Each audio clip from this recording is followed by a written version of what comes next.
5व्या महिन्यात बाळाला काय अन्न द्यावं, तर भाज्यांचा, उकडवलेल्या भाज्यांचा रस, जशा शेवग्याच्या शेंगा, पालक, बीट, टमॅटो, जसं आज शेवग्याच्या शेंगा, उद्या पालक, परवा टमॅटो, असं वेगवेगळं शिजवून त्याचा रस कापडातून रस गाळून त्या रसामध्ये अगदी चिमूटभर मीठ घालून ते त्याला द्यायला सुरुवात करावी। देताना अगदी 5 ml देऊन सुरुवात करावी।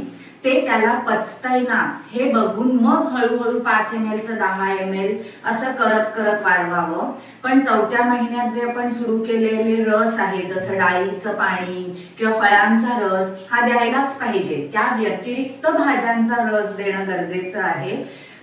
प्लस स्तनपान सुद्धा देत राहायचं आहे।